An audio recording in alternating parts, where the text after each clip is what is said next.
Jadi ceritanya itu ada sepasang suami istri yang pengen punya rumah sendiri karena anak yang kedua ini mau lahir. Namanya Mas Narto dan Mbak Imas. Lah, mereka berdua ini sebenarnya sudah punya tanah, bahkan sudah dibikin pondasi. Tapi karena keterbatasan uang yang dimiliki Mbak Imas dan Mas Narto ini, 2 tahun pondasi ini belum juga dikerjakan lagi karena rezekinya belum ada. Jadi ya sudah, terbengkalai aja gitu, cuman jadi pondasi aja, nunggu ada uang lagi baru akan diteruskan.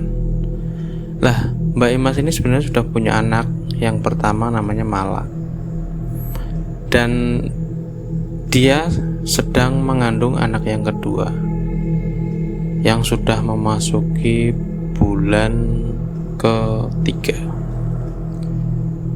Ya seperti biasa, namanya orang hamil itu kan setiap bulan dia harus kontrol. Lah, Mas Narto ini mengantarkan Mbak Imas untuk kontrol ke bidan langganannya Mas Narto, dan Mbak Imas ini biasa periksa. Agak jauh, sekitar 20 menitan dari rumahnya, karena ini kan di kampung. Setelah periksa, Mas Narto dan Mbak Imas ini pulang. Nah, setiap pulang itu dia ngelewatin jalan cukup panjang yang memisahkan antar desa, dan itu jalan di tengah sawah sepi. Dan disitu biasa dikenal dengan sebutan daerahnya Mbah Jenggot. Lah, Mbak Imas dan Mas Narto ini bercanda, ngobrol lah gitu. Wah, enak ya Bu, kalau seandainya ada orang yang mau nyumbang kebutuhan kita buat bangun rumah, bata, semen, besi, genteng, itu pasti rumah kita bisa jadi. Gitu kata Mas Narto. Mbak Imas pun menyauti gitu dengan ngomong, ya nggak mungkin lah Mas, masa iya ada orang bantu bikin rumah gitu. Ya siapa tahu ada gitu. Mas Narto nyat seperti itu lagi. Syukur-syukur ada sekalian uangnya yang buat bangun 15 juta cukup lah Bu kalau buat rumah gitu. Dan sambil bercanda, karena ya sudah diimpikan banget rumah ini sama Mas Narto dan Mbak Imas, tapi belum juga mendapat rezeki untuk melanjutkan pembangunan rumah ini. Lah, pas pagi hari besoknya, berarti setelah periksa itu, terus besoknya itu sekitar menjelang siang itu Mas Narto dicari orang. Jadi Mas Narto ini kerjanya di rumah, kerjanya menjahit, dan Mbak Imas ini bantuin suaminya kerja. Tahu pas lagi kerja itu, pas lagi menjahit itu ada orang yang mencari. Lah, ketika keluar rumah itu nemuin orang yang nyari ini, Mas Narto kaget. Ternyata ini orang mau nganterin keperluannya ataupun bahan-bahan buat melanjutkan pembangunannya rumah dari Mas Narto dan Mbak Imas.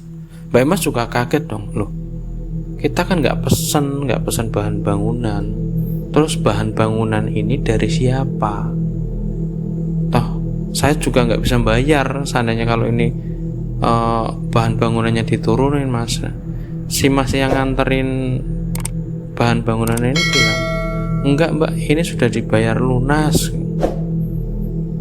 Nah, Mas Narto juga bingung. Ya udah, daripada bingung kan, orangnya sudah nunggu, dibongkar itu semua bahan bangunan. Ada genteng, ada besi, ada batu batanya. Bahkan orang yang nganterin bahan bangunan ini juga dititipin uang 15 juta buat bangun rumahnya atau untuk biaya bangun rumahnya. Ya udah, Mas Narto terima aja. Setelah uang itu diberikan, Mas Narto terima. Udah, terus orang yang nganterin bahan material itu pada pulang. Mereka berdua, Mbak Imas dan Mas Narto ini juga masih ngeliatin bahan bangunannya saja tuh. Ini dari siapa gitu. Setelah malam, Mbak Imas dan Mas Narto ini juga ngobrol berdua di rumahnya gitu. Ini material itu dari siapa, Mas gitu.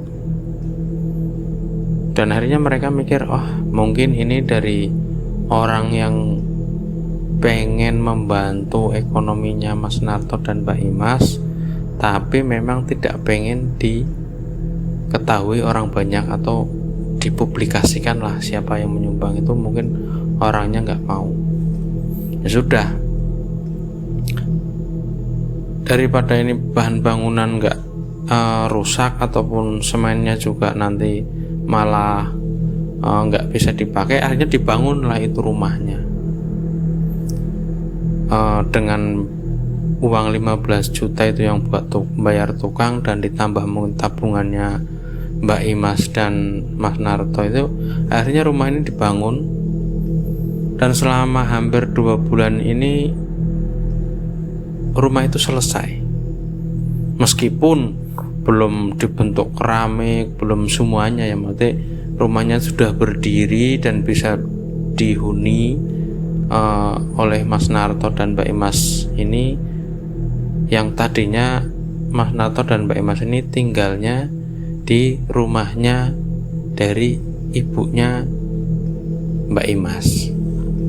Ya sudah, Mas Narto seneng lah karena rumahnya sudah dibangun, sudah jadi. Mbak Imas juga bangga, meskipun dengan pertanyaan besar atau tanda tanya yang besar, ini uang dan bahan bangunan dari siapa, itu Mas Narto masih bingung. Nah, setelah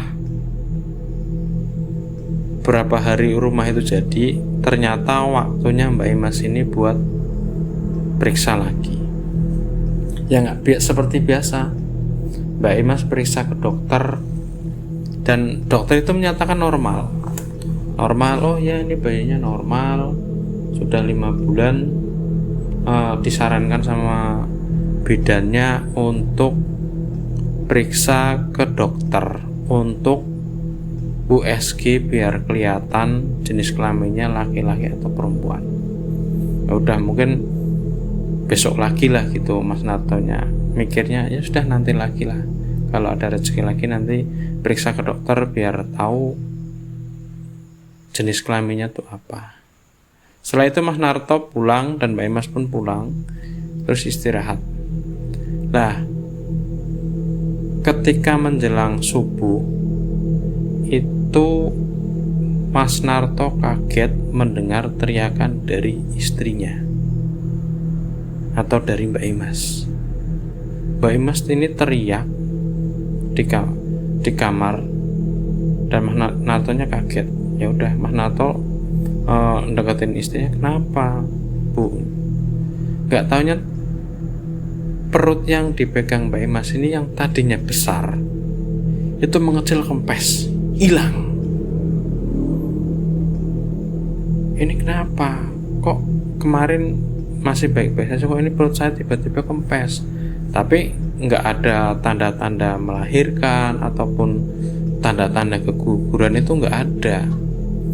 Ya udah, terus paginya mereka langsung pergi ke dokter kandungan untuk periksa kenapa kok bisa seperti itu. Tetapi ketika masuk dan di USG sama dokter, itu di dalam kandungan Mbak Imas itu sudah tidak ada bayi lagi. Dan di di USG-nya tuh nggak kelihatan ada bayi atau enggak. Bahkan dokter ini sampai ngomong sama Mbak Imas kalau mbaknya itu nggak hamil, tapi dia nunjukin buku yang periksa kebidannya itu ke dokter, dan dokter juga bingung, loh iya ini di dokter dinyatakan di bidan dinyatakan hamil, tapi di dokter ini di USG bahkan nggak kelihatan janinnya. Udah Mbak Ima sedih banget, Mas Narto juga sedih banget karena harus merasa kehilangan dan bingung kenapa bisa terjadi seperti ini. Setelah pulang, Mbak Imas cerita sama ibunya bahwa kandungannya itu ternyata hilang. Nah, si ibu ini penasaran karena belum nanya sama Mas Narto dan Mbak Imas, sebenarnya mereka mendapatkan uang untuk bangun rumah itu dari mana. Karena mereka selalu bilang alhamdulillah ada rezeki, tapi si ibu ini benar-benar tahu bahwa Mas Narto dan Mbak Imas itu sebenarnya nggak punya uang untuk membangun rumah, tapi kok tiba-tiba punya uang dan rumahnya itu pun jadi gitu loh. Nah, akhirnya Mbak Imas cerita padanya bahwa ada bahan material dan uang 15 juta yang dikirim dari orang yang mereka sendiri tidak tahu dari siapa. Lah, si ibunya Mbak Imas ini juga bingung. Nah, ini dari mana? Kok tiba-tiba ada seperti itu, dari siapa? Lah, Mas Narto ini akhirnya nyeletuk. Saya tuh gini Bu, pas pulang dari periksa 3 atau 2 bulan yang lalu, saya bercanda sama Imas kalau saya pengen melanjutkan rumah. Pas lewat di jalan desa atau orang kampung bilang bulak atau tegalan itu, saya nyeletuk bercanda sama Imas kalau seneng ya kira-kira kalau ada orang yang mau ngasih bahan bangunan buat ngelanjutin rumahnya. Nah, si ibu ini langsung istighfar, astagfirullahaladzim, ya Allah, gitulah. Kalau orang kampung kan biasa seperti itu ya. Ini kamu ngomongnya di jalan yang terkenal dengan jalannya Mbah Jenggot, Mas Narto. Ya Bu, ya Allah, itu bahaya Mas, kalau lewat situ nggak boleh ngomong apa-apa, nggak boleh bilangin apa-apa, karena nanti bisa didengar sama Mbah Jenggot itu dan bisa ngabulin permintaan jenengan. Tapi syaratnya itu berat, karena syaratnya itu tumpeng halus. Nah, itu kan tumpeng halus itu apa Bu? Ya tumpeng halus itu tumpeng atau bayi yang masih ada dalam kandungan. Lah, kaget dong Mas Narto, Mbak Imas pun kaget dan mereka sangat sedih. Lah, ternyata emang di daerah situ itu sering terjadi seperti itu. Bahwa kadang ada orang yang lewat terus dia mungkin di dalam hati ngomong itu pengen punya motor gitu. Nanti tahu-tahu ada orang yang ngirim motor ke rumahnya dia, tapi karena dia merasa nggak beli, ya motor itu dikembalikan ya nggak apa-apa gitu. Nah, tapi kalau diambil, biasanya kalau istrinya mengandung itu akan hilang. Ya, itu sebenarnya sih kisah ataupun cerita dari masyarakat ke masyarakat. Tapi itu pun benar terjadi dengan Mbak Imas. Jadi akhirnya rumor yang beredar di masyarakat itu bahwa Mbak Imas bangun rumah dari hasil tumpeng halus ataupun dikasih sama Mbah Jenggot itu yang mempunyai syarat dengan tumpeng alus atau bayi yang masih ada dalam kandungan.